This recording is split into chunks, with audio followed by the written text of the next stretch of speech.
Bonjour les amis, nouvelle vidéo aujourd'hui pour parler de Marc Toiti qui était l'invité de l'excellent Nicolas Vidal dans la matinale de Tocsin. Et le moindre qu'on puisse dire, c'est qu'il est effrayé par l'année 2026 qui s'annonce et ça a déjà commencé, c'est déjà dur pour des millions de Français. Mais juste avant de l'écouter, bien sûr, n'oubliez pas comme d'habitude de vous abonner, le pouce, le commentaire, le partage, le boost de la vidéo. Je remercie les donateurs sur My Coyote Tipeee, merci à vous. Je remercie aussi tous ceux qui m'ont rejoint sur Patreon. On écoute l'extrait et on en parle juste après. Le pétrolier, malheureusement, va durer, mais il n'y a pas que le pétrole. Quand on voit l'indicateur, par exemple, qu'on appelle CRB de toutes les matières premières dans le monde, là aussi, on est sur des sommets, tenez-vous bien, depuis septembre 2008. Vous vous rendez compte? Et là, c'est toutes les matières premières, c'est pas que le pétrole. Donc ça veut bien dire qu'il y a un impact diffus, généralisé sur toutes les matières premières. Idem chez nous en France. Tout à l'heure, on entendait un transporteur, ben c'est pareil. Il y aura bien sûr des répercussions sur tous les produits, sur tous les biens et services pendant des mois. Donc l'année 2026, malheureusement, je ne veux pas faire peur, mais elle sera pire que l'année 2008-2009. Parce que la grande différence, si vous voulez, c'est pas compliqué. C'est la crise de En subprime. 2008-2009, on va en parler, mais Je précise que c'est la crise de subprime 2008-2009. oui. C'est pour ça qu'on est ce rapport. Alors, si tu veux, on a eu, on se tutoie, je crois, je me rappelle plus. Oui, comment, on on se tutoie, parce que dans la vidéo, on se tutoie, donc je me rappelle plus si on à est l'antenne. contre nous. On est contre nous. Oui, allez. Ok, il n'y a pas de problème. Mais oui, il y a eu, si vous voulez, bon, deux grandes crises en dehors du Covid, parce que là, évidemment, c'était un petit peu, bon, on s'est tous fait avoir, on a bien compris. Bref, donc, on a eu, la dernière crise, c'était 2022, hein, la dernière quasi-récession. Et là, si vous voulez, si on veut trouver une plus grave crise qu'aujourd'hui, il faut remonter à 2008-2009. Mais la grande différence, c'est que donc à l'époque, c'était la crise des subprimes, bien sûr. Oui. On a eu une récession mondiale. On a dû justement relancer la machine. Moi, j'étais l'un des rares à dire que ça allait redémarrer en 2009 parce que justement, on a fait une relance énorme à l'époque. Ouais. Une relance budgétaire, une relance monétaire. On a fait la planche à billets, enfin, des moyens incroyables. Et donc, le problème, justement, c'est ça aujourd'hui. C'est qu'on n'a pas les moyens de relancer la machine. Oui. Et c'est là où on doit en vouloir à nos dirigeants, notamment en France. Parce qu'encore une fois, quand tout allait pas trop mal, qu'ont-ils fait, ces dirigeants, pour acheter soi-disant la paix sociale? Ils ont continué d'augmenter la dette publique, continué d'avoir des déficits publics dramatiques, continué de faire n'importe quoi, finalement. Et donc, maintenant qu'on a besoin, justement, de relancer la machine, on n'a pas les moyens de le faire. Alors, on évoquait pourquoi les Italiens, les Portugais, les Espagnols le font, ou les Allemands. Mais c'est pas compliqué, parce qu'ils ont un déficit public qui est réduit. Même ils ont des excédents publics dans certains pays. Donc, ils peuvent relancer la machine. Nous, on a un déficit permanent. On l'a vu il y a quelques semaines, le Premier ministre s'est gargarisé en disant « Oh là là, c'est formidable, on a réduit le déficit public à 5,1% du PIB. » Et présente ça comme un exploit, si vous voulez, alors qu'on est un des déficits publics les plus élevés de toute la zone euro. Donc, oui, c'est ça qui aujourd'hui est effrayant, c'est qu'on a des dirigeants qui sont complètement à côté de la plaque. Et donc, malheureusement, je ne vois pas comment ça peut changer. Évidemment qu'on pourrait baisser la TVA, par exemple, notamment, ou la taxe sur les produits pétroliers, hein, pour faire baisser le prix du pétrole. Ouais. Mais si, effectivement, donc à la pompe, bien entendu, parce que là aussi, il y a quand même un problème. On a un niveau du prix du pétrole international qui est moins élevé qu'en 2022, par exemple, et on a un prix à la pompe qui est plus élevé. Donc, il y a quand même un petit problème, bien entendu. Il y en a qui en mettent plein les poches. Hein, encore une fois, sans vouloir faire peur, mais il faut regarder la réalité en face. Donc là, on peut réduire évidemment certaines taxes pour réduire le prix du pétrole, mais pour ce faire, il faudrait pouvoir baisser également les dépenses publiques, notamment les dépenses de fonctionnement. Et ça, évidemment, personne ne le fait. Donc, c'est là où on est pris à notre propre piège, si vous voulez. C'est que, comme les dirigeants français ont fait n'importe quoi depuis des années, et a fortiori depuis que M. Macron est là, donc évidemment, là, aujourd'hui, on n'a pas les moyens de relancer la machine. Pareil sur la Banque Centrale Européenne. En 2008, les taux d'intérêt étaient élevés, donc on a pu les baisser pour relancer la machine. Là, on a déjà baissé les taux d'intérêt. Et donc, que va-t-on faire? On me dit, on va faire la planche à billets. Mais non, on ne peut pas. Que si vous faites la planche à billets, ça veut dire que vous créez de la monnaie pour rien, ça va encore alimenter l'inflation. Et je vous rappelle que l'inflation, c'est un impôt, c'est un nouvel impôt, si vous voulez, que tous les Français payent, bien entendu. Donc, c'est ça. Et encore une fois, c'est vrai qu'au début, l'État, il engrange quelques recettes fiscales supplémentaires, mais après, qu'est-ce qui va se passer? Quand vous avez une trop forte inflation, ça va casser l'activité économique. Donc, si ça casse l'activité économique, vous allez avoir moins de recettes fiscales. Donc, c'est ça, ce qu'on appelle la stagflation, si vous voulez. C'est-à-dire, vous avez une inflation élevée, et une récession ou une stagnation économique. Voilà ce qu'est aujourd'hui la France. Et le pire, c'est que même quand la guerre sera finie, qu'est-ce qui va se passer? Parce que ça va prendre du temps. On voit toutes nos entreprises qui sont en train de faire faillite, mais pas que pas que des micro-entreprises, mais on voit même des belles PME, même des moyennes entreprises, voire des grosses entreprises qui font faillite. Vous voyez, et ça, c'était avant. Oui, Marc, j'allais te le dire. C'était avant. Regarde les chiffres de 2024-2025, c'est 65, 69, 70 000 entreprises qui sont déjà fermées. C'était bien avant le détroit d'Ormuz. Hein. C'est extrêmement juste. D'ailleurs, tous ceux qui ont eu l'occasion d'aller dans des centres-villes en France ont pu s'apercevoir que les centres-villes sont morts et le nombre de boutiques qui ferment, le nombre d'annonces, rien que sur Nantes, si vous regardez le chiffre sur la Chambre des métiers, à Nantes, 35% de faillites d'entreprises.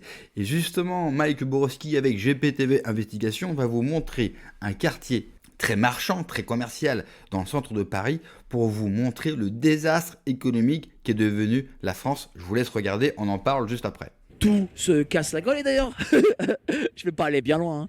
On va aller juste en face là, regardez, juste en face, aucune coupe, aucun montage, rien, venez juste en face, voilà, déjà des restaurants et des magasins qui ne trouvent pas preneur.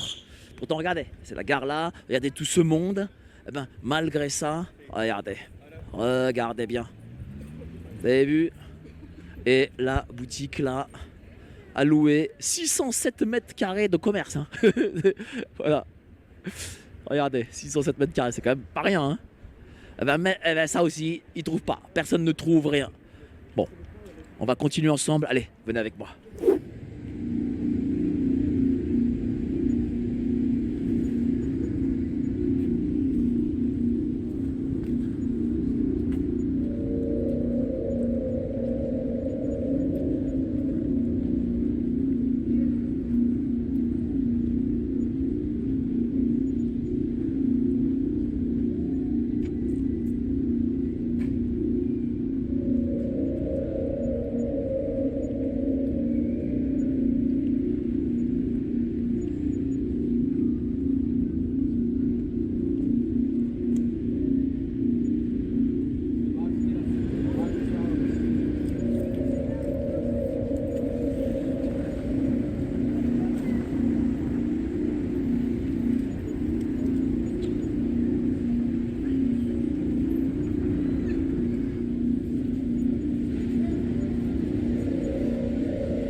Encore une boutique fermée. J'ai parlé avec le commerçant.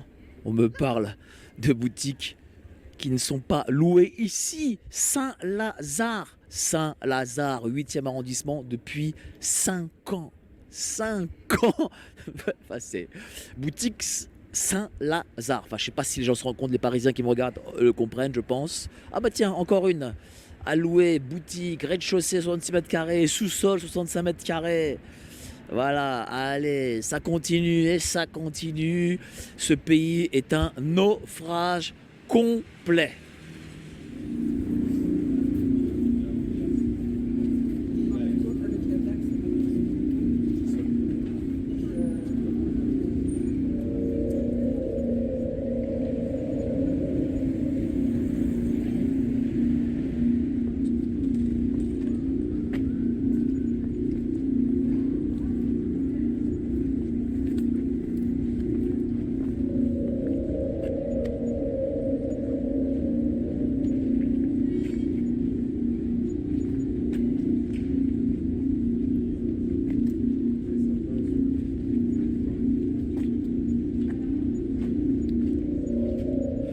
Dans la même rue, 8e arrondissement, on est 50 mètres au-dessus de Saint-Lazare. Regardez, venez avec moi. Voilà. Boutique fermée. Oh, grand meeting de Mélenchon si vous voulez y aller. Ah bah c'est passé, c'est le 9 mars. Désolé. Hein. Voilà, bah, la boutique fait tout ça. C'est grand quand même. Et puis je vais traverser la rue. Regardez. C'est des images que vous pouvez voir partout en France. Allez dans des centres commerciaux, le nombre de boutiques qui sont allouées et qui ne trouvent pas preneur. J'ai été pour les courses de Noël comme tout le monde, ou en tout cas comme beaucoup de personnes, dans des centres commerciaux pour faire mes courses de Noël. Il y avait du monde, mais il n'y avait pas la foule. Et surtout, moi, ce que j'aime regarder comme un ancien commerçant, c'est je regarde les mains des gens, voir s'il y a des sacs, voir s'il y a des achats. Et vous voyez bien que les gens, même s'ils rentrent quelquefois dans les boutiques, et d'ailleurs, regardez quand vous passez dans votre boutique, Il n'y a personne. Les mains des gens sont vides. Plus personne ne consomme rien. Vous avez des boutiques vides. Pour ceux qui ne connaissent pas Paris, 7e, 8e arrondissement de Paris, ce sont aujourd'hui les plus huppés et les plus chers. Si demain vous êtes millionnaire, et je vous le souhaite à tous, allez vivre, enfin en tout cas, ou investissez dans le 7e ou 8e arrondissement de Paris. C'est vide partout. On voit la saleté, on voit les fermetures, des boutiques qui ne sont pas fermées depuis une semaine, depuis un mois, des mois, voire des années, dans une ville comme Paris. À Nantes, c'est la même chose. On a appris aujourd'hui que l'État, depuis la hausse des prix du carburant, a engendré 270 milliards. Effectivement, et Marc Toiti l'a très bien dit, dans un premier temps, l'État va se goinfrer sur notre dos. Mais ça, on en a un petit peu l'habitude. Mais dans un second temps, une fois qu'il aura essoré, vous savez, les Français, les entreprises, les petites boîtes, comme une éponge, une fois qu'ils n'auront plus rien, qu'est-ce qui va se passer? Des faillites? Licenciements? On va même peut-être avoir le droit à un confinement énergétique. Certains pays, vous avez la Corée du Sud, Japon, Australie, qui ont demandé aux gens de ne plus sortir, d'économiser leur essence. Et vous pensez qu'en France, ça n'arrivera pas? Moi, ce qui m'effraie, mais vraiment ce qui m'effraie, c'est quand j'entends Marc Toiti nous dire « ça sera plus grave que la crise de 2008 ».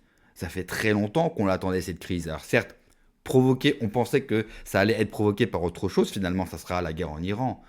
Car les conséquences, même si demain la guerre s'arrête, les conséquences de cette guerre, qui n'a aucun sens, et il faut le redire et le marteler, ce n'est qu'une guerre messianique, une guerre religieuse, va continuer.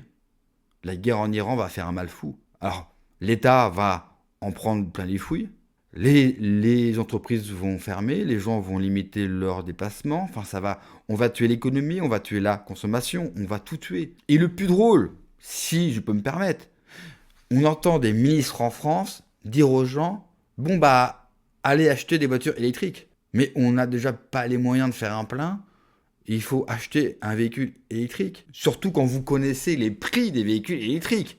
Enfin, je ne sais pas vous, mais avez-vous aujourd'hui 40 000 € à mettre sur la table pour acheter un véhicule électrique? Alors certes, on va me dire, la plupart des véhicules aujourd'hui sont des leasing, donc vous la levez tous les mois, pour résumer. Très bien. Mais est-ce que vous avez les moyens de mettre 400, 500 € par mois pour avoir un véhicule, qu'il soit électrique ou non? Ce qui est hallucinant et la déconnexion totale de cette élite, c'est qu'elle ne comprend pas que les Français peuvent plus rien, on ne peut même pas faire un plein. Même, j'ai entendu des témoignages de Français, même mettre 20 balles d'essence, c'est devenu un sacrifice. D'ailleurs, quand vous allez faire un plein, vous savez, quand vous suivez une personne, vous voyez le montant qu'elle a mise. Eh bien, je pense que la plupart d'entre vous avez remarqué qu'il y a très peu de gens aujourd'hui qui font le plein total de réservoir de leur voiture. On en est là. Mais, encore une fois, c'est vrai que je me répète beaucoup, vidéo après vidéo, mais c'est factuel. Malgré ça, les gens, au lieu de se révolter, eh bien, on est devenu le peuple roi du système D.